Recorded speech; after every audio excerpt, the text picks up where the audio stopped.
আমরা বাংলাদেশের নাগরিক, আমাদের এটাই ভালো লাগে। দেশের তো ভালোবাসি, তার জন্য এখানে আসছি। কিন্তু আপনি তাদেরকে কিন্তু অস্বীকার করতে পারবেন না। তারা কিন্তু আমাদের অভ্যুত্থানের মহানায়ক বা নেতা। ভালোবাসা চলতে দিতে পারি এলিয়া কারা কারা কিনে পতাকা? কিনে যারা মারো আয়ে খেলা দেখতে কিংবা অনুষ্ঠান দেখতে হেরা কিনে। প্রত্যেকদিনটার ব্যথা কিনে হেরা মানে যেমন অল্প হয় আর কি। আজকে কি অনেক বেশি আনছেন? সাধারণ দিনে মাল আনছি এখন যদি ব্যথা কিনে আল্লাহ দেয়, আল্লাহ আজকে কেন বেশি আনলেন? আনছি এই যে অনুষ্ঠান সেই বিদায় আনছি। আমরা বাংলাদেশের নাগরিক, আমাদের এটাই ভালো লাগে। আমি লেখাপড়া করি, পাশাপাশি একটা বিজনেস আছে, আমার একটা বিজনেস করি। আমরা তো মুসলমান, আমাদের ধর্মে যারা নিপীড়িত জনতা আছে তাদেরকে তুলে ধরতে হবে। শুধু দেশ না, দেশের তো ভালোবাসি, তার জন্য এখানে আসছি। আমি কোনো সংগঠন বা কোনো দলীয় বা কোনো ব্যক্তি পর্যায়ের অধীনে কাজ করতেছি না। আমি একজন সাধারণ জনগণ হিসেবে এখানে আসছি।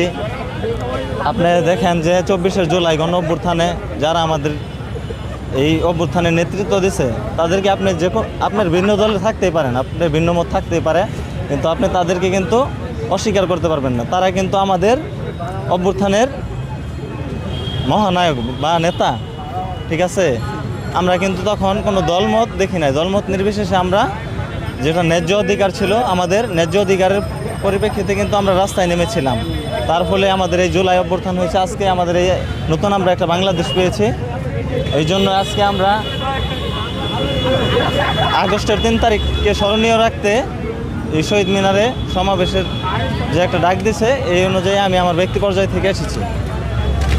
আর আমি বলবো যে ফিলিস্তিনের সাধারণ জনতার পাশে আমাদের দেশের সহ সকল মুসলিম কান্ট্রি এবং বিশ্বের সকল দেশের দাঁড়ানো উচিত। একমাত্র স্মার্ট সিটি বসুন্ধরা, আধুনিকতায় এক ধাপ এগিয়ে।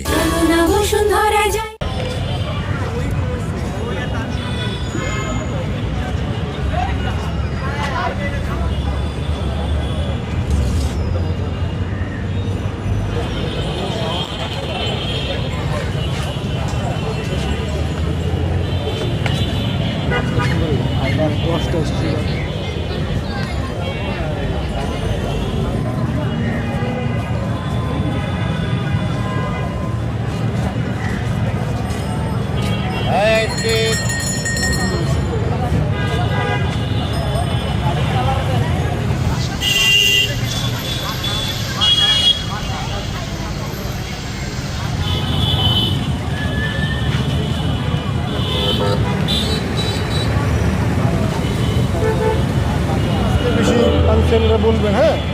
এবং এই যে যেই কথাটা বললেন এটা বলবেন। বেশি আনছেন এটা বলবেন, হ্যাঁ? এবং এই যে যেই কথাটা বললেন এটা